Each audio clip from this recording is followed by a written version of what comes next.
So really quickly before we begin, we need to talk about the parts of a prism. The parts of a prism are kind of multiple folded. So the bases are the congruent polygons lying in the parallel planes. So this hexagon and this hexagon would both be the two bases of this prism. This particular prism we would call a hexagonal prism because we name prisms based off of their bases. The altitude is also kind of thought of as the height of the prism. It's the perpendicular line between the two bases. Lateral faces are all of the sides. So all of these sides would be considered to be lateral faces. And then a lateral edge are the edges that go along the lateral faces. Vocabulary important. Well, the lateral faces of a prism are always parallelograms, no matter what the prism is. However, there's specific types of prisms that we call right prisms, and that's primarily what we're going to be looking at for the purposes of our class. Right prisms have lateral faces that are actually just rectangles. So you'll notice on that picture on the past slide, it looked something kind of like this, where notice that we have parallelograms as the lateral faces, whereas with this would be called an oblique prism. A right prism has all of the lateral faces being rectangles. So an oblique prism, a right prism. Again, for the purposes of our class, we're going to be looking at right prisms, but it's good to know that oblique prisms exist. So our first topic for today is going to be talking about the surface area.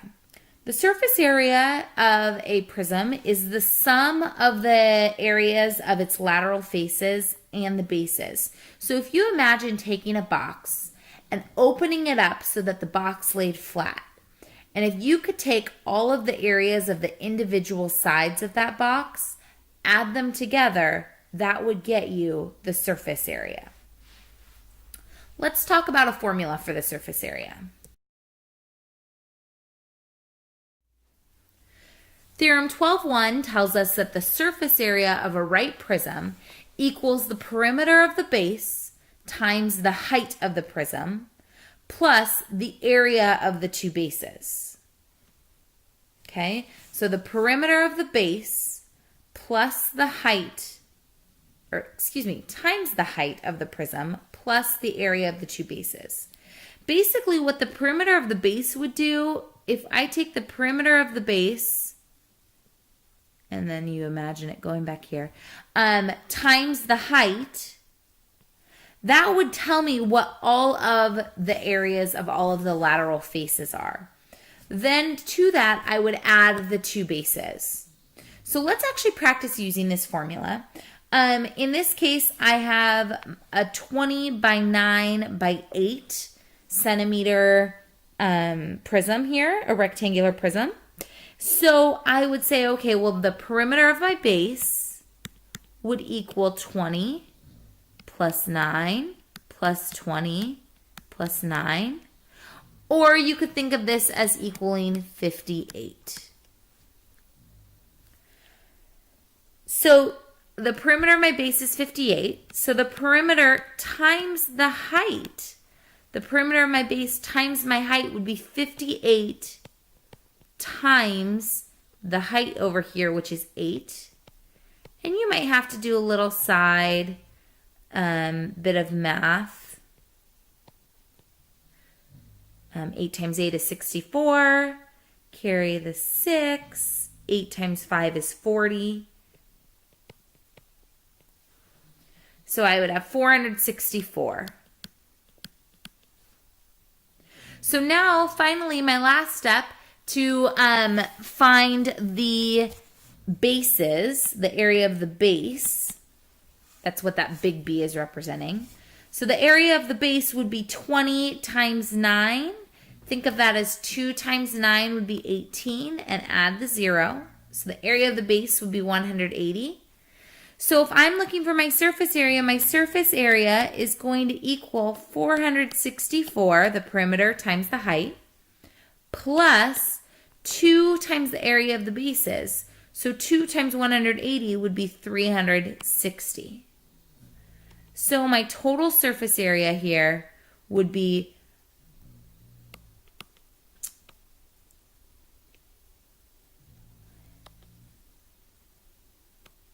824. 824. Okay, and my suggestion is to do exactly what we just did, where you break up each individual piece. Find the perimeter first, then find the perimeter times the height, then find the base, and then add them all together. 12.2 says that the volume of a right prism equals the area of the base times the height of the prism. So this one might look, that should say volume. This one might look a little bit different in the sense that it almost looks easier. Volume, to find the volume, you would have the area of the base, which would be, we already figured out, of this prism was 180. And then we multiply that times the height, base times the height. With a rectangular prism, you can also think of this as the length times the width times the height. That doesn't work for all prisms because, for example, in a triangular prism, you wouldn't necessarily have just a length and the width and the height. You would have other measurements as well. So this formula for the volume of a right prism is actually very helpful. It's the area of the base times the height. So here I'd have 180 times 8. Again, you might want to do a little side note over here. 180 times 8 is equal to 0.64.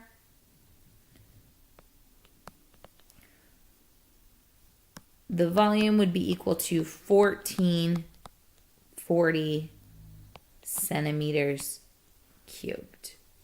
Okay, 1,440 centimeters cubed.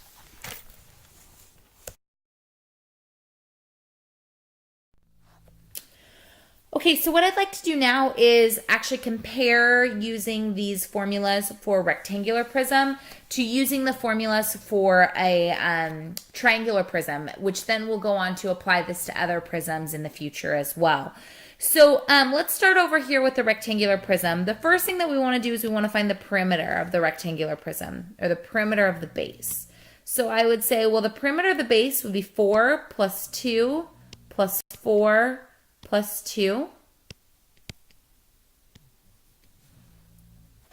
So 4 plus 2 is 6, plus 4 is 10, plus 2 is 12.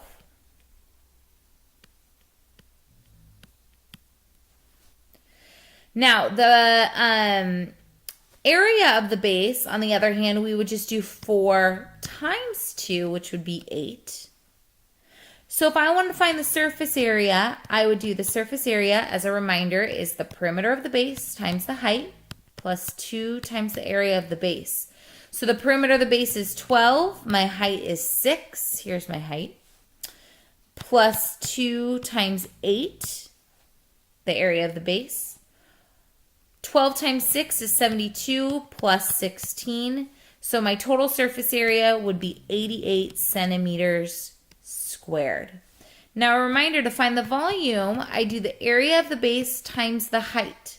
So the area of my base here, we figured out, was 8, times the height, which is 6. So my volume would be 48 centimeters cubed. It's as simple as that to calculate out the surface area and the volume of a rectangular prism. Now, to go with a triangular prism, it gets a little bit more complicated, but we're still following the same general rules and the same formulas. So first thing, let's find the perimeter of the base. Well, I notice that this side of the triangle up on the top base is 4, so I could label this side of the triangle as 4 on the bottom. So the perimeter of my base would be 3 plus 4 plus 4, a total of 11 centimeters. To find the area of my base, a reminder that the area of a triangle is 1/2 times the base times the height. When I'm talking about the base, though, this time I'm talking about the base of the triangle, the base side of the triangle, as opposed to the whole area of the base. So I would say, okay, well, this would be 1/2 times 4 times the height of my triangle, which is 2.8. We did this back in chapter 11, so you've seen this before. Now, a reminder, I like to simplify my 1/2 and my 4 to start with, if at all possible. So I'd have 2 times 2.8. Okay, so then I would just multiply those together. So 2.8 times 2 would be 5.6. So the area of my base for the triangular prism is 5.6. So now to find my surface area, I'm going to use that same formula, the perimeter times the height plus 2 times the area of the base. So the perimeter was 11 times the height, which is 6. Here's my height. 11 times 6. Plus 2 times the area of the base, so 2 times 5.6. So I have 66. Plus 2 times 5.6 would be 11.2. So now, adding those two things together, I end up with 77.2 centimeters squared. Now, as for the volume of a triangular prism, again, we're going to use the same formula for a volume. So I would say that it's the area of the base times the height. So the area of the base was 5.6 times the height of 6. I can't do that in my head, so let's go ahead and just write that one out. 5.6 times 6 is 36. 33. Add your decimal in there. So the volume here would be 33.6 centimeters cubed. Again, notice that you're not doing anything different about your process between a rectangular prism and a triangular prism. You're just kind of applying the formulas in a slightly different way. To look at today is going to be in regards to actually applying what we just learned. Okay, so you might see a question like this. If the volume of a square prism is 100 centimeters cubed and one side of the square base is 5 centimeters, find the height of the prism. Okay, find the height of the prism. So knowing that we're talking about volume, I would always start out writing that the volume is the area of the base times the height. Okay, now this particular prism that we're talking about is a square prism. So I know that all of the sides of my base should be congruent or should be equal in their length or in their measure. So if one side is 5, that means that another side also has to be 5 because of the nature of this being a square. So if I know that both of the two sides of my prism are 5 and 5, then I could say that the area of my base would be 25, 5 times 5. Okay?